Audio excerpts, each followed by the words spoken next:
আল্লাহ রাব্বুল আলামিন বলেন, হুয়াল আউয়ালু ওয়াল আখিরু ওয়াল যাহিরু ওয়াল বাতিন ওয়া হুয়া বিকুল্লি শাইইন আলীম। তিনি প্রথম, তিনি শেষ, তিনি প্রকাশ্য, তিনি গোপন, সকল ক্ষমতার মালিক তিনি। এই পৃথিবীতে কেউ থাকবে না, এই পৃথিবী সব ধ্বংস হয়ে যাবে, সব ডিস্ট্রয় হয়ে যাবে, সব ফানা ফানা হয়ে যাবে, টুকরো টুকরো হয়ে যাবে। সূরা জিলজাল যখন রাসূল পড়তেন, দু চোখের কোনা বেয়ে বেয়ে টপ টপ করে পানি পড়ে দাড়িগুলো ভিজে যেত। সাহাবে কেরাম যখন কোরআন তেলাওয়াত করতেন নামাজের ভিতরে, ঘন্টার পরে ঘন্টা চলে যেত, মুসল্লিরা দাঁড়িয়ে দাঁড়িয়ে, সাহাবীরা দাঁড়িয়ে দাঁড়িয়ে কোরআন তেলাওয়াত শুনতেন। তাদের নামাজগুলো এত লম্বা ছিল, এত লম্বা তেলাওয়াত তারা করতেন, ঘন্টার পরে ঘন্টা চলে যেত। কিন্তু আমাদের মসজিদের ইমামরা যদি নামাজটাকে একটু লম্বা করে ফেলে, মুসল্লিরা কি হয়? বিরক্ত হয়ে যায়। আয়েশা হুজুর কোন জায়গা থেকে নিয়ে আসছো? কি হুজুর বলেন? অলস হুজুর। আমার বন্ধুগণ, নামাজটাকে লম্বা করলে কষ্ট হয়, কিন্তু খেলা 90 মিনিট দেখার পরে গোল না হলে 30 মিনিট বেশি হয় না। আসতে কম কেন? আমি কি ভুল বলতেছি? 90 মিনিটে গোল হয় নাই, আর এক্সটেন্ড করে 30 মিনিট, কোনো সমস্যা নাই, কোনো অসুবিধা নাই। কিন্তু জুমার খুতবা 1:30টায় শুরু হয়ে যাবে, কিন্তু হুজুর একটু এক্সটেন্ড করেছেন, খুতবাতে তিনি লম্বা করে ফেলেছেন। ঘড়ি দেখবে খতিব না মুসল্লি? কে দেখবে? কে দেখবে? দেখার দায়িত্ব কার? খতিব নিজে দেখবেন কখন খুতবা দিতে হবে, খুতবা দিবেন যিনি, ঘড়িও দেখবেন তিনি। কিন্তু এখন খুতবা দেয় একজন, ঘড়ি দেখে আরেকজন। এটা তো উচিত ছিল না। আমার ভাইরা, যার মসজিদে নামাজ পড়ে বিরক্তি আসে, যার মসজিদে তেলাওয়াত শুনতে শুনতে মনে হয় কখন শেষ হবে, কখন শেষ হবে, ভাবতে হবে ওর দিলের মধ্যে কোরআনের মজা এখনো ঢোকে নাই। মাহফিলে বসতে বসতে যার মধ্যে চুলকানি শুরু হবে, উঠবো কখন, উঠবো কখন, ভাবতে হবে তার মধ্যে এখনো কোরআনের মজা ঢোকে, এখনো ঢোকে নাই। যদি কোনো বান্দা বুঝতো এই মাহফিলে বসে থাকার মর্যাদা কি, সে ফজর পর্যন্ত বসতো, নড়তো না। কারণ এই জমিন একদিন আমার আপনার জন্য সাক্ষী হয়ে যাবে আল্লাহর কাছে। এই সময়টার মূল্য আমরা একদিন পাবো, দুনিয়াতে না আখিরাতে, দুনিয়াতে না আখিরাতে। আমরা মূলত এখানে কার মেহমান হয়ে এসেছি? কারণ কোরআনটা কার? কার কথা শুনতে আসলাম? আমরা মেহমান হয়ে গেছি কার? আল্লাহ আমার আপনার মেহমানদারি করছেন। কি মেহমানদারি করছেন? সেই মেহমানদারিটা হলো, সমস্ত ফেরেশতারা, রহমতের ফেরেশতারা চতুর্দিকে দাঁড়িয়ে গেছে, এরা আমার আপনার জন্য দোয়া করছে। আল্লাহ, এই সমস্ত বান্দাগুলো জান্নাত দেখে নাই, জাহান্নাম দেখে নাই, তোমার কোরআন শোনার জন্য, বোঝার জন্য বসে আছে। এই সমস্ত বান্দার জীবনের সমস্ত গুনাহগুলোকে মাফ করে তুমি আল্লাহ এই সমস্ত বান্দাকে জান্নাতের ব্যবস্থা করে দাও। খুব বরকতময় মুহূর্ত এটা। কিন্তু দুঃখ লাগে, এই মাহফিলগুলো নিয়ে অনেক বাজে মন্তব্য করেন দুই শ্রেণীর মানুষই।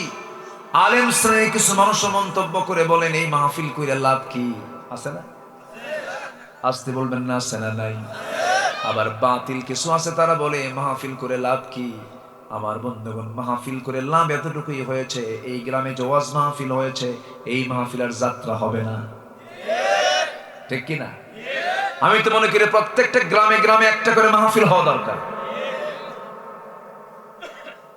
খারাপকে বন্ধ করার জন্য ভালোকে চালু করা দরকার, খারাপকে বন্ধ করার জন্য ভালোকে ওপেন করা দরকার। একদিকে আশার দিক, আমার কাছে খুব আশার মনে হয় এটা, আশার আলো মনে হয় এটা। অসংখ্য যুবক যারা ধ্বংসের দিকে চলে যাওয়ার কথা ছিল, এরকম লক্ষ লক্ষ যুবক তরুণরা, তারা তাদের হাতের মধ্যে কোনো সিনেমার গান রাখে না, 24 ঘন্টা তারা আল্লাহর কালাম তেলাওয়াত শুনে, ওয়াজ শুনে। বলি আলহামদুলিল্লাহ, জোরে বলি আলহামদুলিল্লাহ। একটা পরিবর্তন আছে না নাই বলেন?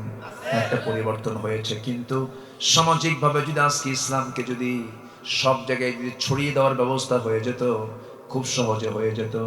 কিন্তু ওই সমস্ত চেতনার ধ্বজাধারীরা, যারা আমেরিকাকে, ইউরোপকে, যারা পশ্চিমাকে, ওই সংস্কৃতিকে যারা লালন করে, ওই লালনকে যারা এই দেশে প্রতিষ্ঠা করতে চায় তাদের কাছে এটা বিশাল বড় জ্বালার কারণ হয়ে যায়। সুস্পষ্ট একটা কথা বলে দিচ্ছি আমরা, সেটা হলো এই জমিনের শেকড়ে ইসলাম প্রবেশ করেছে, এই জমিন থেকে কেউ ইসলামকে নির্মূল করতে পারবে না। নির্মূল করতে পারবে পারবে না। গোটা দুনিয়াতে চলছে আজ দুইটা যুদ্ধ, একটা হলো মিলিটারি ওয়ার, আরেকটা হলো কালচারাল ওয়ার। একটা হলো সামরিক যুদ্ধ, আরেকটা হলো সাংস্কৃতিক যুদ্ধ। গত 1-1.5 মাস ধরে যে খেলা হয়ে গেল, গোটা দেশ যেন, সমস্ত জাতি যেন একটা ফুটবল নিয়ে টেনশনে আছে। আমি কি ভুল বলতেছি বলেন তো? 4 দোকানে একই গল্প, মুদিখানার দোকানে একই গল্প, সব জায়গায় একই গল্প। গোটা দুনিয়া জুড়ে শুধু একটা ফুটবল নিয়ে 22 জন মারামারি করে, কাড়াকাড়ি করে, আর গোটা দুনিয়া বা সেগুলো নিয়ে তারা গবেষণা করে। আল্লাহ তাআলা কি ফুটবলের চিন্তা করার জন্য দুনিয়াতে পাঠাইছে নাকি? আমার বুকটা ফেটে গেল। প্রতিটা রাত খেলা হয় 2টার দিকে, 2:30টার দিকে, 12টার দিকে। উম্মতে মুহাম্মাদি গোটা রাত জেগে জেগে খেলাগুলো দেখলো, ফজর নামাজ না পড়ে ঘুমিয়ে পড়লো। শেষে সেই বিশ্বকাপের ট্রফিটা তারাই নিয়ে গেল, তারাই খেললো, তারাই মার্কেটিং করলো। মাঝখান থেকে মুসলমান খেলা দেখলো, ফজর নামাজ নষ্ট করলো। ক্ষতি হলো তাদের না মুসলমানের? কার ক্ষতি হলো? আমারই তো ক্ষতি হয়ে গেল। সাংস্কৃতিক যুদ্ধ কাকে বলে দেখেন? আর্জেন্টিনা আমেরিকার কোন একটা দেশ, সেই দেশের একজন খেলোয়াড়ের জার্সি নাম্বার 10 তার নাম সহ সিরাজগঞ্জের একটা গ্রামের ছোট্ট একটা ঘরের ছোট্ট একটা বাচ্চার গায়ে মেসি 10 নাম্বার জার্সি। আমি কি ভুল বলতেছি? কত বড় বিজয় দেখেন, কি স্লোগান দিচ্ছে তারা। মুসলমানদের হাতে, মুসলমানদের গায়ে থাকবে খেলার জার্সি না জিহাদের পোশাক। মুসলমানের হাতে থাকবে খেলার পতাকা না কালিমার পতাকা। তাহলে মুসলমানদের হাতে যে পতাকা থাকার কথা ছিল, সেই পতাকা সরিয়ে দিয়ে তারা ঢুকাইছে কিসের পতাকা? খেলার পতাকা। আমরা কি দুনিয়াতে শুধু খেলতে আসছি নাকি? দুনিয়া তো খেলার জায়গা নয়, কিন্তু মোহাব্বত যেন কেমন ওই দিকে চলে গেছে আমাদের। কেমন করে চলে গেল দেখেন। 70 বছরের বুড়া মানুষ প্রথম দিন খেললো আর্জেন্টিনা সৌদি আরব। 2টা গোল দিয়ে দিল। এক বুড়া চাচা এত ভক্ত, 70 বছরের বুড়া, সে আত্মহত্যা করে মরে গেল। খবর জানেন না আপনারা? তার দল হেরে গেছে, আত্মহত্যা। বাঁচবই না দুনিয়াতে। কি মোহাব্বত দেখেন। এই সমস্ত মোহাব্বত করা যাবে না। দুনিয়ার অপ্রাসঙ্গিক কোনো কাজে নিজের জীবনকে জড়িয়ে দেওয়া যাবে না। এই দুনিয়ার কোনো ব্যক্তির প্রতি মোহাব্বত করতে গেলে আগে ভাবতে হবে এই ব্যক্তির সঙ্গে আল্লাহর সম্পর্ক কেমন। এমনও লোক আছে, নায়ক মরে যায়, সুইসাইড করে, আত্মহত্যা করে, আছে না নাই বলেন? এটা কেমন কথা, এটা কেমন আচরণ? আমার বন্ধুগণ, সকল ভালোবাসা আমার আপনার জন্য বরাদ্দ করতে হবে। 1 নাম্বার হলো কার ভালোবাসা বলেন? আল্লাহর ভালোবাসা। ইমানদাররা আল্লাহকে সবচেয়ে বেশি ভালোবাসে। আল্লাহ রাব্বুল আলামিন সুন্দর করে বলছেন, ওয়াল্লাযীনা আমানু আশাদ্দু হুব্বান লিল্লাহ। যারা ইমানদার তারা সবচেয়ে বেশি আল্লাহকে মহব্বত করে, আল্লাহকে তারা সবচেয়ে বেশি ভালোবাসে। আল্লাহর ভালোবাসার জায়গায় পৃথিবীর কেউ স্থান পেতে পারে না। আমি সবচেয়ে আমার হৃদয়ে স্থান দেব 1 নাম্বার কাকে? আসতে বলবেন না, কাকে? যিনি আমার মনের ভাষা বোঝেন, যিনি আমার চোখের ভাষা বোঝেন, যিনি আমার কানের ভাষা বোঝেন, যিনি আমার হাত পায়ের সকল কিছুর ভাষা বোঝেন, আমি তো তাকেই সবচাইতে বেশি ভালোবাসবো। যিনি আমার সকল দুঃখ দূর করতে পারবেন। পৃথিবীর কোনো মানুষ আমার সব দুঃখ ঘোচাতে পারবে না, আমার সকল দুঃখ মিটিয়ে দিতে পারবে না। আমার আল্লাহ তো সেই আল্লাহ, যে আল্লাহ আমাকে আমার মার পেটের মধ্যে নিখুঁত করে আমাকে বড় করেছেন। জোরে বলি সুবহানাল্লাহ। আল্লাহ তাআলা আমাকে কত সুন্দর করে 2টা চোখ দিয়েছেন, কত সুন্দর করে 2টি হাত দিয়েছেন, সুন্দর 2টি ঠোঁট দিয়েছেন, সুন্দর একটা জিহ্বা দিয়েছেন। আল্লাহ তাআলা বান্দাকে প্রশ্ন করে বলছেন, যারা পারেন ঠোঁট মিলে আমার সঙ্গে বলুন, ألم نجعل له عينين ولسانا وشفتين وهديناه النجدين فلاقتحم العقبة وما أدراك ما العقبة বান্দারা আমি তোমাকে টানা টানা দুইটা চক্ষু দিলাম, সুন্দর দুটি ঠোঁট দিলাম, সুন্দর একটা জিহ্বা দিলাম। আগে চোখের কথা না, আগে জিহ্বার কথা বলেন। চোখের কথা বলে দিয়েছেন আগে। সুন্দর টানা টানা দুইটা চক্ষু দিলাম। চোখের পানি জিহ্বায় চলে আসে, কিন্তু জিহ্বার পানি চোখে যায় না। এই জন্য আল্লাহ তাআলা সিরিয়ালি আগে চোখটা দিয়েছেন। যেরকম সুবহানাল্লাহ। আমার ভাইয়েরা, এই চোখ আল্লাহ চালান, শুধু চোখটা বানিয়ে ক্ষান্ত হন নাই, চোখটাকে আবার ঠিক রাখার জন্য কত ওয়াইন্টমেন্টের ব্যবস্থা করেছেন। আমরা যখন সারা রাত ঘুমাই, ঘুম থেকে উঠে সকালবেলা চোখের কোনায় আমরা সাদা সাদা কি যেন দেখি, এটা আল্লাহর দেওয়া ওয়াইন্টমেন্ট, মলম। যেরকম সুবহানাল্লাহ। আবার দিনের বেলা চলতে নিয়ে এই চোখটা যদি হঠাৎ করে বালু দ্বারা আক্রান্ত হয়ে যায়, কোনো বালু যদি ঢুকে যায়, কোনো ধুলাবালি যদি ঢুকে যায়, সঙ্গে সঙ্গে চোখ থেকে কি বের হয়? যে পরিমাণ পানি বের হওয়া দরকার সেই পরিমাণ পানি বের হয়। এই পানি বের হওয়ার জন্য প্রত্যেকটা চোখের পেছনে দুইটা করে মেশিন দেওয়া আছে। সেই মেশিন অটোমেটিক্যালি চালু হয়ে যায়। আবার প্রত্যেকটা চোখের মধ্যে মহান রব্বুল আলামিন 20 লক্ষ 40 লক্ষ পার্টস দিয়ে দিয়েছেন। প্রত্যেকটা চোখের পেছনে আল্লাহ তাআলা 1,70,000 নার্ভ দিয়েছেন, সূক্ষ্ম সূক্ষ্ম নার্ভ দিয়েছেন, রগ দিয়েছেন। যেরকম সুবহানাল্লাহ। এই চোখটা যেন নষ্ট না হয়। মার পেট থেকে যে চোখ নিয়ে এসেছি, কবর পর্যন্ত সেই চোখ নিয়ে চলে যায় আমরা। আল্লাহ তাআলা এত সুন্দর করে বানিয়ে দিয়ে বলছেন, বান্দারে এই চোখ আমি বানিয়েছি, তুই দেখবি, তুই সমস্ত কিছু অবলোকন করবি, কিন্তু জিকির করবি কার? আসতে বলবেন না, জিকির করবি কার? আমার ভাইয়েরা, এইরকম করি আমার মাথা থেকে পা পর্যন্ত সকল সৃষ্টির অবদান কার? আসতে বলবেন না কার?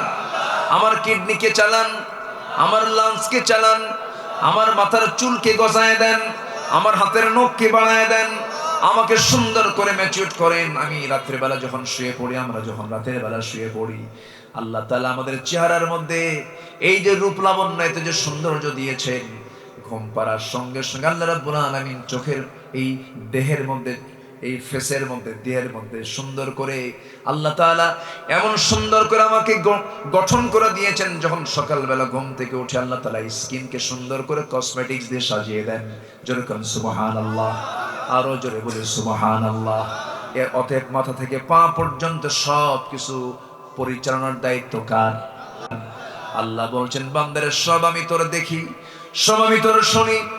জিকির করবি, অন্যজনের তা হবে না, তোর মুখ থেকে সর্বক্ষণ বের হতে হবে। সবাই বলেন আলহামদুলিল্লাহি রাব্বিল আলামিন। সবাই বলেন আলহামদুলিল্লাহি রাব্বিল আলামিন আর রহমানির রহিম মালিকি ইয়াউমিদ্দিন ইয়্যাকা না'বুদু ওয়া ইয়্যাকা নাস্তাঈন ইহদিনাস সিরাতাল মুস্তাকিম সিরাতাল লাযীনা আন'আমতা আলাইহিম গায়রিল মাগযুবি আলাইহিম ওয়ালাদ-দাল্লিন। এরপরে জোরে, আরো জোরে। আমি কি আলোচনা চালাবো? কোনো সমস্যা নাই তো? এত সুন্দর মানুষ জরুল ভাই, খুব বিনয়ী মানুষ, কেউ তো নড়ে না। বলি আলহামদুলিল্লাহ, আরো জোরে আলহামদুলিল্লাহ। এলাকার নাম কি জানো? হ্যাঁ, পিয়ারি। ওরে বাপরে বাপ, এখানে শুধু পিয়ার হয়? পিয়ার বোঝেন তো? আজকে সাবজেক্ট ভালোবাসা। বলি আলহামদুলিল্লাহ। ভালোবাসা থাকতে হবে। আমরা সংঘাত চাই না, আমরা ভালোবাসা চাই। আমরা সন্ত্রাসী দেখতে চাই না, আমরা মানবতাবাদী দেখতে চাই। আমরা সংঘর্ষ দেখতে চাই না, আমরা সম্প্রীতি দেখতে চাই। সম্মানিত ভাইয়েরা, তাহলে আল্লাহ তাআলা যে মহাব্বতটা দিয়েছেন, এই মহাব্বত দিয়ে 1 নাম্বার আমরা মহাব্বত করব কাকে? আসতে বলবেন না কাকে? আল্লাহকে। সেই ভালোবাসা আমরা যদি আনতে পারি, সেই ভালোবাসায় কোনো লস আছে? পৃথিবীর সব মানুষ অসন্তুষ্ট হোক, আমার আল্লাহ সন্তুষ্ট হোক, ওটাই মেজরিটি, ওটাই বিজয়ী। আমরা কাউকে সন্তুষ্ট করতে চাবো না, আগে সবার আগে সন্তুষ্ট করব কাকে? আল্লাহকে। আমরা দেখতে যাব না কোন ব্যক্তি কি বলেছে, কোন ব্যক্তির বক্তব্য কি না, আমার আল্লাহর বক্তব্য কি, আমার আল্লাহ কি বলেছেন, আমার রাসূল কি বলেছেন, আমার পীর কেবলা কি কইছে, এটা আমার আগে দেখার দরকার নাই। সিরাজগঞ্জে কিছু ভণ্ডামি আছে, কিন্তু কিছু ভণ্ডামি আছে না নাই? আচ্ছা, কিছু সমস্যা হলে মাজারের দিকে দৌড় মারে, আছে কি না? হ্যাঁ বলেন, একটু বলেন, আমাকে একটু বলেন, আছে নাকি? আমি পীরকে অসম্মান করি না, পীরকে মহাব্বত করি। কোন পীর? যে পীরের আদর্শের সাথে আমার নবীর আদর্শ মিলে যায়। কিন্তু এমন পীর না সালা পড়া পীর, গাঁজা খাওয়া, আছে না নাই?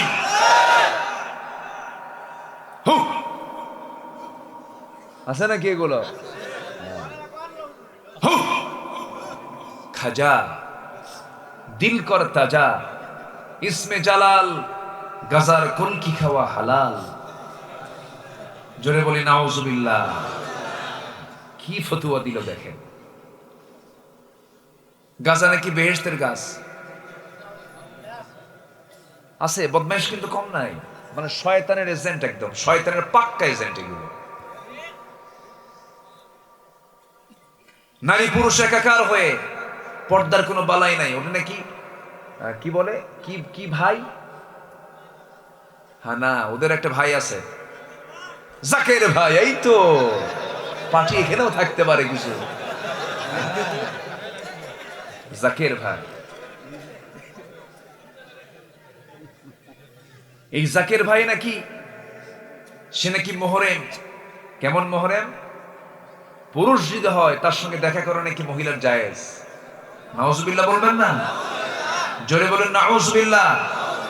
আমার নবীর স্ত্রী হলো আমাদের মা, আমাদের কি বলেন? নবীর স্ত্রী হচ্ছে আমাদের উম্মাহাতুল মুমিনিন। উম্মতের জন্য, উম্মতে মুহাম্মাদের সবার মা হচ্ছে নবীদের মা, নবীর মা। আচ্ছা, সেই নবীর মা যারা আমাদের কাছে হলো মায়ের মর্যাদা, অথচ তাদের সাথেও সাহাবীরা কি দেখা করেছেন না পর্দা অবলম্বন করেছেন?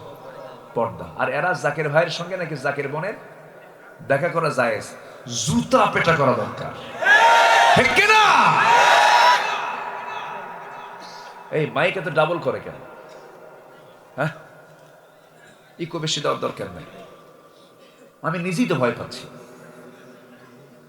কি এবার আমার সঙ্গে আবার কে কথা বলে? একটু একটু ডাবল মারে না? ডাবল মারার দরকার নাই, একটু আলোচনা সাউন্ডটা একটু সুন্দর করে দেন সম্মানিত ভাইয়েরা। তাহলে 14 জন পুরুষ ছাড়া পৃথিবীর কোন নারী 14 জন পুরুষ ছাড়া কারো সঙ্গে পর্দা ছাড়া দেখা করতে পারবে? দেখা করা জায়েজ? এটা কি মোল্লার কথা না আল্লাহর কথা? মোল্লা কইছে না আল্লাহ কইছে? কোরআনে আছে না নাই? আচ্ছা, এই 14 জন ছাড়া কারোর সঙ্গে দেখা করা জায়েজ নাই। এরা আরেকটা মানেছে কি? জাকের ভাই। কি ভাই? জাকের ভাই। ওরা নাকি বসতে পারবে, একসঙ্গে জিকির করতে পারবে, জিকির করতে করতে তারা একাকার হয়ে যাবে, ফানাফিল্লা হয়ে যাবে। শয়তান বলবে আমি এজেন্ট দিয়ে গেলাম তোদের কাছে, আমি তোদের কাছে ফেল, তোদের সঙ্গে পারলাম না। আমার বন্ধুগণ, এগুলো নোংরামি করা যাবে না। পর্দা করাটা সুন্নত ইবাদত না ফরজ ইবাদত। যার পর্দা নাই তার কোনো কিছুই কবুল হবে না। শুধু পর্দা নারীর জন্য নয়, পুরুষের জন্য পর্দা আছে না নাই বলেন? আল্লাহ তাআলা আগে পর্দা করতে বলেছেন নারীকে না পুরুষকে? পুরুষকে ইয়াগুদ্দু মিন আবসারিহিম। পর্দা কি আল্লাহ তাআলা আগে পুরুষকে দিয়েছেন না নারীকে দিয়েছেন? পুরুষ। পর্দা কিন্তু কোন অংশে দুজনকে আল্লাহ তাআলা হুকুম করে দিয়েছেন। এই আপনি আবার যান কোথায়? আপনিও যাচ্ছেন নাকি? আমার ভাইয়েরা, পর্দা করা ফরজ। যেই কাজ করতে গেলে পর্দা থাকবে না সেই কাজে আমার আপনার যাওয়া যাবে না। আল্লাহ তাআলা পর্দার ব্যাপারে এত শক্ত হুকুম দিয়েছেন। আমার নবীজি পর্দার ব্যাপারে খুবই হার্ড ছিলেন, খুবই এই জায়গায় শক্ত ছিলেন। চোখের পর্দা, কানের পর্দা, কথার পর্দা, দেহের পর্দা, সব পর্দাগুলো ঠিক রাখতে হবে। আমার বন্ধুগণ, এই দুনিয়াতে যে মা পরপুরুষ থেকে নিজের সৌন্দর্যকে হেফাজত করবেন, আল্লাহ তাকে জাহান্নামটাকে প্রাচীর করে দিয়ে তার জন্য জান্নাতের দরজা খুলে দিবে। আল্লাহ তুমি এলাকার সকল মাকে যেই পর্দা করলে জান্নাত পাওয়া যাবে এমন পর্দা করার তৌফিক দাও। এখন পর্দা করার জন্য যে বোরকা বের হইছে, ওরে বাপরে বাপ, ওটা কি বোরকা? ওটা কি বোরকা বলে? বোরকা কাকে বলে? বোরকা হলো, বোরকার কালার হবে সাদা না কালো? ডিজাইন না ডিজাইন ছাড়া? টাইট না ঢিলা? এখন কি সব তার উল্টা। বোরকা তো আছেই, বোরকার গায়ে আবার বোরকার উপর দিয়ে আবার আয়না লাগানো। আয়না মানে আসল। এটা কোন বোরকা হলো? বোরকা হবে দেখানোর জন্য না ঢাকার জন্য? বোরকার কালার হবে কয়টা? এখনকার মেয়েরা আবার উপরে ওড়না লাগায়, সে ওড়নার উপরে ভাঁজ দিতে দিতে উটের পিঠের মতো, উটের কি পিঠের মতো করে ফেলে না। আচ্ছা, এগুলো কথা কি বলার দরকার আছে না ভাই? আসতে বলবেন, আছে না নাই? এই জাতীয় কোন ওড়না পরা যাবে? ওড়না পড়তে হবে একদম ঢেকে যাবে, কাপড় পরতে হবে একদম ঢাকানোর জন্য, ডিজাইনের জন্য নয়। যত ডিজাইন আমার মা আপনি দেখাবেন আপনার স্বামীর সামনে, স্বামীর সামনে কোনো ডিজাইন নাই, স্বামীর সামনে কোনো সেন্টও লাগায় না, আতরও লাগায় না, একদম ঘামের গন্ধে কাছে যাওয়া যায় না। কিন্তু মার্কেটে যখন যায় এমন ঝাঁঝালো সেন্ট লাগায়, পরপুরুষের নাকে গিয়ে ধাক্কা লাগে। আছে না নয়? বুঝাচ্ছে আমি যাচ্ছি কিন্তু আমারে দেখো। এরকম বেহায়া কিছু মহিলা আছে না নাই? মা, আমি আপনাকে খেপে কোনো কথা বলছি না। আজকে গোটা দুনিয়াতে পুরুষের ইমানকে নষ্ট করার জন্য, মুসলমান জাতির ইমানকে নষ্ট করার জন্য সবচেয়ে বড় হাতিয়ার হিসেবে গ্রহণ করে নিয়েছে মেয়েদের নগ্নতা, বেহায়াপনা, উলঙ্গপনা। আমাদের মা বোনদেরকে এখান থেকে বাঁচানোর দরকার আছে না নাই? বাঁচাতে হবে। এনিওয়ে চেষ্টা করে তাদেরকে ফিরে আনতে হবে। এমন অসভ্য বাপ আছে, নিজের মেয়েকে, ষোড়শী মেয়েকে মঞ্চে উঠায় দিয়ে বলে, মা তুমি নাচো। আছে না? সিরাজগঞ্জে মনে হয় নাই? মেয়েকে উঠায় দিয়ে বলে, মা নাচো তো। মেয়ে নাচে, বাবা তালি মারে। আবার পরে মঞ্চে উঠে বলে, প্রিয় ভাইরা, আমার মেয়ের জন্য আপনারা দোয়া করবেন। মাশাআল্লাহ। আকাম কুকামের জন্য আবার দোয়া চায়। আছে না? আছে না? আছে। এগুলো সব বন্ধ হয়ে যেত যদি সমাজে থাকতো কোরআনের আইন কানুন, সব বন্ধ হতো। ঠিক কিনা বলেন? এই যুবক, এই যে বসেন, কি করব বলেন? যাবেন নাকি আপনারা? একটা লোকও যাবেন না। শোনেন, রাস্তায় চলতে নিলে যদি কোনো রাস্তার নিয়ম ভঙ্গ করে তখন ট্রাফিক আইনে মামলা হয় না? শৃঙ্খলা ভঙ্গের অভিযোগে কি মামলা হয় না? এখানে মাহফিলের শৃঙ্খলা আছে না নাই?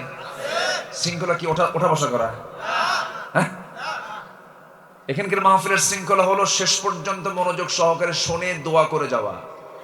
এটার বিপরীত কিছু করলে তখন শৃঙ্খলা ভঙ্গের অভিযোগে মামলা হবে, সেই মামলা দিবে ফেরেশতা। কি কথা কি বোঝা গেল? আমরা সবাই থাকবো, জোরে বলি ইনশাআল্লাহ। এক নাম্বার ভালোবাসা হবে কার জন্য বলেন? আসতে বলবেন না, কার জন্য? ছিলাম কার কাছে, আছি কার দুনিয়ায়, আবার যাব কার কাছে? সে আল্লাহ কোথায়? কোথায়? চিন্তে পড়ে গেছেন আপনারা মনে হয়। যে আল্লাহকে ভালোবাসবো সে আল্লাহ কই তাও তো কর না আপনারা। সে আল্লাহ আছেন না নাই? আল্লাহর এলেম আছে সব জায়গায়। আল্লাহর কি আছে? এলেম আছে সব জায়গায়। তিনি সব জায়গার খবরগুলো তিনি দেখেন, শোনেন, জানেন। কিন্তু আল্লাহ সব জায়গায় নাই। আল্লাহ নির্দিষ্ট একটা জায়গায় তিনি সমাসীন আছেন, সেটা হলো আর রহমানু আলাল আরশি ইস্তাওয়া। আমার সবচেয়ে ভালোবাসার মুহাব্বতের এক নম্বর জন যিনি আল্লাহ, তিনি এত দূরে আরশ আযমে তিনি সমাসীন আছেন। কিন্তু সে এত দূরে থাকার পরেও তিনি আমার খবর রাখেন। সবচেয়ে পরে না, সবচেয়ে আগে, সবচেয়ে আগে তিনি আমার খবর রাখেন। আল্লাহ কত দূরে, কত বড় তিনি দেখেন। আমরা যে জায়গায় বসে আছি এই জায়গা থেকে সে আসমানটা কত দূরে, আবার সে আরশে আজিমটারও কত দূরে। সামান্য একটা পরিসংখ্যান দিলেই আমাদের মাথা হ্যাং হয়ে যাওয়ার মতো হয়ে যাবে। আমরা যেখানে বসে আছি এই জায়গা থেকে ঠিক আমার মাথার উপরে আমরা রাতের বেলা চাঁদ দেখি। সেই চাঁদের উপরে আমরা কিছু জোনাকির মতো মিটি মিটি করে জ্বলা কিছু আমরা তারকা দেখি। সেই তারকার উপরে আমরা বিশাল একটা আকাশ দেখি। এরপরে আর কিছু দেখার ক্ষমতা আমাদের নাই। দিনের বেলা সূর্য দেখি। এই সূর্য যদি আমরা প্লেটের মতো একটা আলো লাইটের মতো আমরা দেখতে পাই, চোখে দেখলে পরে চোখটা ঝাঁঝালো হয়ে যায়, চোখটা অন্ধকারের মতো হয়ে যায়, চোখ আর দেখতে পারে না। যদি আমরা সূর্যটাকে এই দুই চোখে প্লেটের মতো দেখতে পাই, কিন্তু না না, সূর্যটা পৃথিবী থেকে এত দূরে থাকার কারণে এই গোটা পৃথিবীর এরিয়া হলো 50 কোটি 10 লক্ষ বর্গ মাইল। এরকম 50 কোটি 10 লক্ষ বর্গ মাইলের 13 লক্ষ দুনিয়া এক জায়গায় করলে পরে একটা সূর্যের সমান হবে।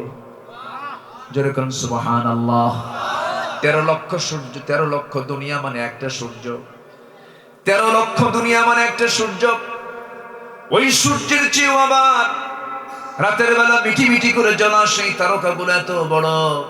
বেটেল জুইস নামে একটা তারকা আছে, সেই তারকাটা এই সূর্যের চাইতে 1 2 3 4 কোটি নয়, 33 কোটি গুণ বড়। এই তো একটা তারকার কথা বললাম। এরকম তারকা একটা নয়, দুইটা নয়, তিনটা নয়, মহাশূন্যে রয়েছে কিছু গ্যালাক্সি। এক একটা গ্যালাক্সির মধ্যে আল্লাহ তাআলা এত তারকা রেখে দিয়েছেন। এক একটা গ্যালাক্সির মধ্যে আল্লাহ তাআলা 50 বিলিয়ন করে তারকা রেখে দিয়েছেন। 50 বিলিয়ন। 1 বিলিয়ন মানে 100 কোটি। যেরকম সুবহানাল্লাহ। 50 বিলিয়ন করে তারকা রেখেছেন একটা গ্যালাক্সির ভিতরে। এইরকম অসংখ্য গ্যালাক্সি আল্লাহ তাআলা মহাশূন্যে ঝুলিয়ে রেখেছেন। অকুল্লুন ফি ফালাকি ইয়াসবাহুন। মানুষ তো চাঁদের দেশে ঘুরতে গেছে, চাঁদ দেখে এসেছে। মানুষ মঙ্গল গ্রহে যায়, সেখানেও তারা পজিশন কেনে। বান্দা মঙ্গল গ্রহে গেল, বান্দা চাঁদের দেশে গেল। বান্দা যদি মনে মনে চিন্তা করে আমরা একটু তারকার দেশে যাব, এই পৃথিবী থেকে সবচেয়ে নিকটবর্তী তারকার নাম হলো প্রক্সিমা সেন্টারাই। প্রক্সিমা সেন্টারাই যদি কেউ যেতে চায়, এই দুনিয়া থেকে ওই প্রক্সিমা সেন্টারে যাওয়ার জন্য যদি কেউ দ্রুতগামী কোনো যানবাহনকে সিলেকশন করে, বর্তমান প্রেজেন্ট দুনিয়ার সবচেয়ে দামি সবচেয়ে দ্রুত একটি যানবাহন হলো অ্যাপোলো 11। অ্যাপোলো 11 এর গতি হলো পার আওয়ার 39,000 কিলোমিটার। 1 ঘন্টায় যায়, 1 ঘন্টায় যায় হলো 39,000 কিলোমিটার। এমন একটা গতি সম্পন্ন অ্যাপোলো 11 চড়ে যদি কেউ প্রক্সিমা সেন্টারি নামক পৃথিবীর সবচেয়ে নিকটবর্তী তারকার দেশে যদি ঘুরতে যেতে চায়, তার সময় লেগে যাবে পার আওয়ার 39,000 কিলোমিটারের বেগে সময় লেগে যাবে 1,15,000 বছর মাত্র। যাবেন কারা কারা? হাত তোলেন। যেতে পারবেন? ব্রেন কি আর খেলে? তাহলে আমি যাকে ভালোবাসলাম সে আল্লাহ এত দূরে। আল্লাহকে আমি ধরবো কেমনে? আল্লাহকে আমি কাছে নেব কেমনে? আল্লাহকে আমি এত মহব্বত করে কাছের মধ্যে নেব কেমনে? আমার আল্লাহ তাআলা আরশ আজিমটা এত দূরে, মাত্র তারকার দেশে সময় লাগতেছে 1,15,000 বছর। তাই বলে 11 এর মতো যানবাহনে চড়ে। এই তো বললাম মহাশূন্যের কথা। এরপরে আছে বিশাল একটা আকাশ। সে আকাশের উপরে আছে আবার বিশাল মহাশূন্য। এরপর আরেকটা আকাশ। এরপরে মহাশূন্য, এরপর আরেকটা আকাশ, এরকম করে একটা আকাশ নয়, সাবআ সামাওয়াত, 7 আকাশের মালিক কে? আসতে বলবেন, 7 আকাশের মালিক কে? 7 আকাশের উপরে আরশে আজিম সমাসীন। জোরে বলুন সুবহানাল্লাহ, জোরে বলুন সুবহানাল্লাহ। আমার ভাইরা, সে আল্লাহ তাআলা আরশে আজিম থেকে সব কিছু মনিটরিং করছেন, সব কিছু তিনি দেখছেন। অসংখ্য সৃষ্টির মাঝে আমি আপনি একজন আল্লাহর মাখলুক সৃষ্টি। আল্লাহ বলছেন, বান্দারের সব সৃষ্টির বিচার নেব না, তুই বান্দা তোর আমি বিচার করব। তোকে আমি বিচার করে জান্নাত দেব অথবা জাহান্নাম দেব। বান্দা তুই আমার এই দুনিয়াতে বসবাস করবি, আমার হুকুম তুই মেনে চলবি। তুই যদি আমার হুকুম মেনে চলিস, যা বান্দা চিন্তা করবি না আমি তোকে সবচেয়ে বেশি ভালোবেসে আমার ঘরের সঙ্গে তোকে ঘর বানাইয়ে দেব। যেরকম সুবহানাল্লাহ। কার ঘরের সাথে? কি সবাই কি সেই জায়গায় ঘর নেবেন? আসতে বলে। কোন বিমানে চড়বেন বলে? আল্লাহ ভালো জানে। জি, এই দুনিয়া থেকে একদিন, এই দুনিয়া থেকে একজন মানুষ আরশ আজিমের মেহমান হয়েছিলেন। জান্নাত দেখেছেন, জাহান্নাম দেখেছেন, 7 আকাশ দেখেছেন, নবীদের সঙ্গে দেখা হয়েছে, মেরাজ করেছেন। সেই ব্যক্তির নাম কি বলেন? মুহাম্মদ সাল্লাল্লাহু আলাইহি ওয়াসাল্লাম। তিনি মেরাজ করেছেন, আল্লাহ তাআলা তার জন্য স্পেশাল ফ্লাইট পাঠিয়েছেন।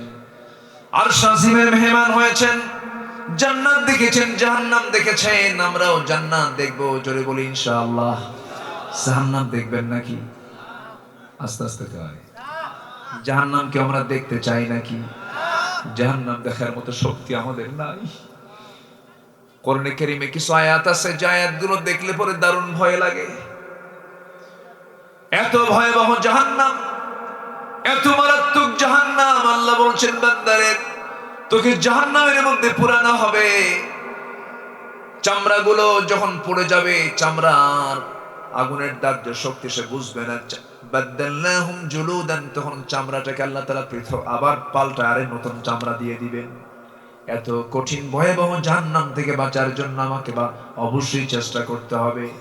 জাহান্নাম থেকে বাঁচার জন্য আমরা জাহান্নামীদের কাজ করব না, জান্নাতীদের কাজ আমরা করব। জোরে বলি ইনশাআল্লাহ। বান্দা যখন জাহান্নামে যাবে, ওই জাহান্নামী বান্দাদেরকে প্রশ্ন করা হবে, মা সালাকাকুম ফি সাকার, তোমরা আজকে দোজখবাসী কেন হয়েছে? জাহান্নামে আজকে তোমরা কেন ঢুকেছো বলো? তারা বলবে, আমরা দুনিয়ার জিন্দেগিতে 4টা কাজ করে আসি নাই। কয়টা কাজ বলেন? 4টা কাজ। মা সালাকাকুম ফি সাকার قالوا لم نك من المصلين ولم نك نطعم المسكين وكنا نخوض مع الخائضين وكنا نكذب بيوم الدين حتى أتانا اليقين। জোরে বলুন আল্লাহু আকবার। আমরা দুনিয়ার জিন্দেগিতে 4টা কাজ করে আসি নাই। নাম্বার 1 হলো আজান শুনেছি, কিন্তু আজান শোনার পরও নামাজে কোনো আগ্রহ আসে নাই। নাক ডেকে ঘুম পাড়ছি ফজরে, জোহরে কাজ করে সময়টা নষ্ট করে দিয়েছি, আসরে খেলাধুলা করেছি, মাগরিবে মহাব্যস্ত ছিলাম, নামাজ পড়তে পারি নাই। আজকে আমরা জাহান্নামী হয়েছে 1 নাম্বার কারণ, 1 নাম্বার অপরাধ হলো কি আদায় না করা। আসতে বলবেন না কি আদায় না করা। আমরা নামাজ পড়বো কয় ওয়াক্ত? আসতে বলবেন না কয় ওয়াক্ত নামাজ? দুঃখ লাগে, এই দেশে কত আইন পাশ হলো, কত কি হলো। একটা আইন অমান্য করলে শাস্তি হয়, একটা আইন অমান্য করলে পরে তার মামলা হয়ে যায়। কিন্তু নামাজ নষ্ট করার চাইতে বড় অপরাধ কি বান্দার জীবনে থাকতে পারে নাকি? এত বড় একটা অপরাধ হয়ে গেল বান্দার, কিন্তু নামাজ সে পড়ছে না, কেউ তো কোনো খবর রাখে না। অথচ যাদেরকে আল্লাহ তাআলা বলেছেন, যারা তোমরা ক্ষমতা পেয়েছো, যারা তোমরা চেয়ার পেয়েছো, তোমাদের জন্য আমি আল্লাহ 4টা হুকুম করছি, তোমরা ক্ষমতা পেলেই তোমরা নামাজটাকে কায়েম করবে। স্বাধীনতার 52 বছর আজ পর্যন্ত কোন নেতা কি নামাজের আইন কি পাশ করেছে নাকি? আজ পর্যন্ত পাশ করেছে নাকি? এখন বলেন, তারা কি আমাদের কল্যাণ চায় না অকল্যাণ চায়? কল্যাণ যদি চেত, জান্নাতের জন্য যদি তারা চিন্তা করতে আমাদেরকে নিয়ে, তাহলে তাদের দলীয় কর্মসূচি করতে গেলেও বলতো, দলের কর্মীরা আমরা তোমাদের নেতা, আজান হয়ে গেছে নামাজ পড়তে যাও। কিন্তু নামাজের অর্ডার দেবে কখন? বলে যে যা ওই জায়গায় জায়গা দখল কর। ঠিক কিনা? আমার ভাইয়েরা, আমার বন্ধুগণ, দেশটা আজকে কোথায় চলে গেছে একটু কান লাগাবেন, মনক্ষুণ্ণ হবেন না। আমরা আমাদের জন্য আমরা ক্ষতি বয়ে আনতেছি, আমরা নিজেরাই ক্ষতির মধ্যে নিমজ্জিত হয়ে আছি। আমরাই তো দায়ী, আমরা তো সবাই ভালো না। আমরা যদি ভালো হতাম সব ভালো হয়ে যেত। একটা জাতির শ্রেষ্ঠ ব্যক্তি হলো এই দেশের, এই জাতির শ্রেষ্ঠ লোকটা হচ্ছে, লোকগুলো কারা? যারা হচ্ছে দেশটাকে স্বাধীন করেছে, যারা আলহামদুলিল্লাহ ভালো। জাতির শ্রেষ্ঠ সন্তান হলো মুক্তিযোদ্ধারা। অবশ্যই তারা আমাদের কাছে সম্মানিত ব্যক্তি, আমরা তাদেরকে সম্মান করি, তাদের জন্য আমাদের সর্বজন শ্রদ্ধা আছে, কোনো সমস্যা নাই। কিন্তু আমার দেশে গত কয়েকদিন আগে জাতীয় পত্রিকায় দেখতে পেলাম 2000 মুক্তিযোদ্ধা যারা বেতন ভাতা নিচ্ছে, মুক্তিযোদ্ধার ভাতা নিচ্ছে, তাদের বয়স হলো 52 বছর। কি কি কথা কি বুঝতেছেন? 52 বছর মানে হলো মার পেট থেকে যুদ্ধ করছে। কি বোঝেন না আপনারা?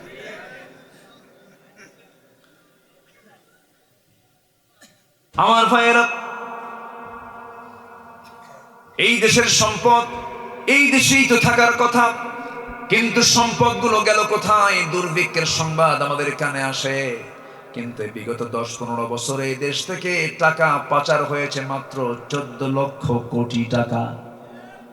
এই টাকাগুলো কোন পিসাবরা পার করলো? এই সমস্ত কথাগুলো বললে আমরা দোষী হয়ে যাই, অপরাধী হয়ে যাই। টুডে এন্ড টুমরো, পাপ বাপকেও ছাড়ে না, ঠিক না? হারাম কখনো হজম হবে? আসতে পারে হজম হবে? মশা যদি বেশি রক্ত খায় তার হায়াত কমে না বাড়ে? যত রক্ত খাবে তখন মশার হায়াত তত কমে যাবে। আল্লাহ তাআলা এই জন্য মশার উদাহরণ কোরআনে দিয়েছেন, কি দেন নাই? মশার আয়াত আছে না নাই?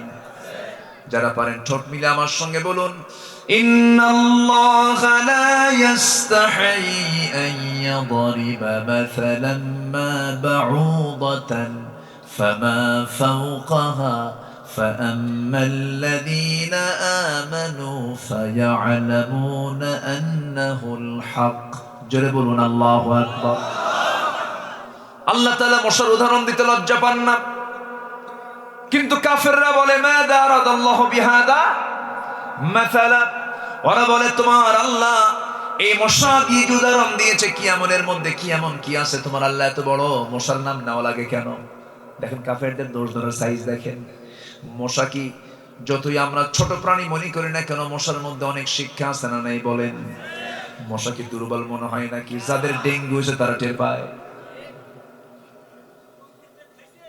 এই তো ওয়াজ কি শুধু আমি পারি নাকি? এই তো লাইনে আসতেছে, মুরব্বী খুব বিচক্ষণ সামনে। জি আলহামদুলিল্লাহ, এরকম শ্রোতা দুই একটা থাকলে মাহফিল সফল। আলহামদুলিল্লাহ বলে। মশাটা কত মারাত্মক প্রাণী দেখেন। মশা থেকে আমরা 4টা শিক্ষা পাবো। নাম্বার 1 হলো মশা যত বেশি রক্ত খাবে তার হায়াত তত কমে যাবে। ঠিক তেমনি যারা হারাম উপায়ে সম্পদ আহরণ করবে তার হায়াত তত কমে যাবে। নাম্বার 2, মশা যে কামড় মারে, সেই মশা কামড় মারে পুরুষ মশা না মহিলা মশা? কিছু কয় না। তাহলে কামড়াই কারা? ঠিক আছে, আচ্ছা মাদের দোষ দেওয়া যাবে না। এটা কামড় স্ত্রী মশা কামড়ায়, পুরুষ কোনো মশা কামড়ায় না। পুরুষ মশা কোনো কামড়ায়, এটা সায়েন্স বলছে। এই জন্য আল্লাহ তাআলা এখানে কিন্তু মশার উদাহরণ দিয়েছেন। যে মশা সেটা হলো স্ত্রী মশা, বাউদাতান। স্ত্রী মশা কি মশা? স্ত্রী মশা।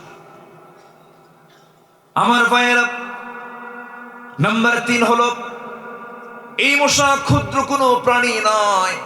এই মশার মধ্যে কিছু গুণ আছে যা অন্য কোনো প্রাণীর মধ্যে নাই। যেমন দেখেন কি ক্ষমতা আছে, এমন ক্ষমতা অন্য কোনো প্রাণীর মধ্যে নাই। রাতের বেলা মশারির মধ্যে আমি ঘুমিয়ে পড়েছি, কোন একটা মশারির ফাঁক দিয়ে মশা ঢুকে 4-5টা ঢুকে বসে আছে, ঘুম কি হবে নাকি? মাত্র 4-5টা মশা এত দুর্বল, আপনি 3.5 হাত 80 কেজি ওজনের মানুষ শীত হয়ে পড়ছে, মশারি টাঙ্গাইছেন তাও কাম হয় নাই। এর মধ্যে দিয়ে ঢুকি গিয়ে আপনার কানের কাছে এসে ভন ভন করতেছে, ঘুম শেষ। আমার ভাইয়েরা, এই মশা যখন ভন ভন করে তখন পাখাটা কি হয়, নড়তে থাকে। সায়েন্স বলতেছে মশার পাখার মধ্যে এত শক্তি, একটা মশা প্রতি সেকেন্ডে, 1 সেকেন্ড খুব বেশি সময় নাকি, প্রতি সেকেন্ডে একটা মশা তার পাখা নড়াই হলো 500 থেকে 600 বার। জোরে কোন সুবহানাল্লাহ। 500 থেকে 600 বার নড়ায়। পৃথিবীর কোন প্রাণী এমনটা পারে না যা মশা পারে। এটা একটা কারণ। আরেকটা কারণ হলো এই মশার কামড়ে বিদায় নিয়েছে পৃথিবীর সবচেয়ে কুখ্যাত একজন নরধম কাফের। তার নাম কি? কে মরেছে বলেন? নমরুদ। আল্লাহ বলছেন, ও দুনিয়ার কাফেররা, তোদের মতো কাফেরদের মারার জন্য বড় কোনো বাহিনী আমার লাগে না, মশাই যথেষ্ট। মশার বাহিনী আমি পাহাড়ের মুখ খুলে দিয়েছি। মশার একটা ঝাঁক এসে নমরুদের প্রাসাদে ঢুকে পড়েছে। এর মধ্যে সবচেয়ে দুর্বল মশাকে আল্লাহ তাআলা অর্ডার দিলেন, দুর্বল মশা তোর তো ঠ্যাং সরে না, যা ওর নাকের মধ্যে ঢুক যা। নাকের মধ্যে ঢুকলো, নাকের মধ্যে ঢুকে ব্রেনের মধ্যে ঢুকে নড়াচড়া করে, খুব ডিস্টার্ব হচ্ছে ফেরাউনের। সে বলল তার কর্মচারীকে নিয়ে আয়, 1 জোড়া জুতা, জুতা দিয়ে মাথা পিট, মাথায় বাড়ি মারলো জুতা দিয়া, তাও সে সুস্থ হতে পারে না। আল্লাহ তাআলা গোটা দুনিয়ার সমস্ত কাফের বেঈমানদের দেখায় দিচ্ছেন, দেখ মশার মধ্যে কি ক্ষমতা রাখছি। যেরকম আল্লাহু আকবার, আরো জোরে আল্লাহু আকবার। আর একটা উদাহরণ আছে মাকড়সা। কোরআন শরীফের একটা সূরার নাম সূরাতুল মাকড়সা, মানে সূরাতুল আনকাবুত। আবার ভাবেন না যে মাকড়সা আছে, সূরাতুল আনকাবুত, সূরাতুল আনকাবুত, সূরাতুল আনকাবুত। তো সুন্দর না সুন্দর? বলেন দেখতে সুন্দর না সুন্দর? আমার বাড়ির ঘর করতে নিয়ে পিলার খাম একটু কম বেশি হয়, খাম একটু বাঁকা হয়ে গেছে, খাম একটু তেড়া হয়ে গেছে, কিন্তু মাকড়সা যখন তার বাসাটা বানায়, বাসা বানাতেও সময় লাগে না, কিন্তু এমন সুন্দর তার স্কেল দিয়ে মাপ, কৌণিক মাপ, এত সুন্দর গোল রাউন্ড করে শুধু আনাকম জানাকম সুন্দর একটা চক্কর মারে। এমন সুন্দর বাসা বানায় পৃথিবীর কোন আর্কিটেক্ট ইঞ্জিনিয়ার এমন সুন্দর বাসা বানাতে পারবে না। এই সুন্দর বাসা বানায় নিল। এই সুন্দর বাসা বানানোর পর হঠাৎ একটা ঝড় চলে আসলো, হালকা একটা বাতাস আসলো, উড়ে গেল। আমরা এটাই তাফসীরে পড়েছি এতদিন ধরে, যারা আল্লাহকে ছাড়া অন্য কাউকে বন্ধু বানাবে, তাদের উদাহরণ হলো মাকড়সার বাসার মতো। সামান্য বাতাসে এসে উড়ে যায়। কিন্তু আরেকটা এখানে এক্সাম্পল আছে, সেটা হলো বর্তমান সায়েন্স এটা প্রমাণ করে দেখেছে, পৃথিবীতে প্রত্যেকটা সৃষ্টির মধ্যে পুরুষ স্ত্রী আছে না নাই? জোড়া জোড়া আছে না নাই? জোড়া জোড়া আছে। মাকড়সার মধ্যে পুরুষ মাকড়সা এবং স্ত্রী মাকড়সা আছে, ওদের মধ্যে একটা সংসারও আছে। কিন্তু মাকড়সার সংসারটা এত দুর্বল সংসার যে প্রত্যেক মাকড়সার পরিবারের সবচেয়ে বড় ষড়যন্ত্র করে হলো বউ। কে ষড়যন্ত্র করে? বউ। বউ ষড়যন্ত্র করে বউ কর্তৃক স্বামী মারা যায়। মানে মহিলা মাকড়সা পুরুষ মাকড়সাকে মেরে ফেলে, স্ত্রী তার স্বামীকে মেরে ফেলে। এই দুনিয়াতে যে সংসারে স্ত্রী কর্তৃক স্বামীর মৃত্যু হয়ে যায়, খুব মজবুত সংসার। আসতে কয় খুব মজবুত সংসার নাকি? এই দুনিয়াতে যারা আল্লাহকে ছাড়া অন্য কোনো বন্ধুকে গ্রহণ করে, আল্লাহকে ছাড়া অন্য কাউকে বন্ধু বানায়, তাদের এক্সাম্পল হলো মাকড়সার সংসারের মতো। আল্লাহু আকবার বলেন। আমার ভাইয়েরা, এই জন্য আমরা কাউকে বন্ধু বানাবো না। 1 নাম্বার বন্ধু হবেন কে? আসতে বলবেন না কে?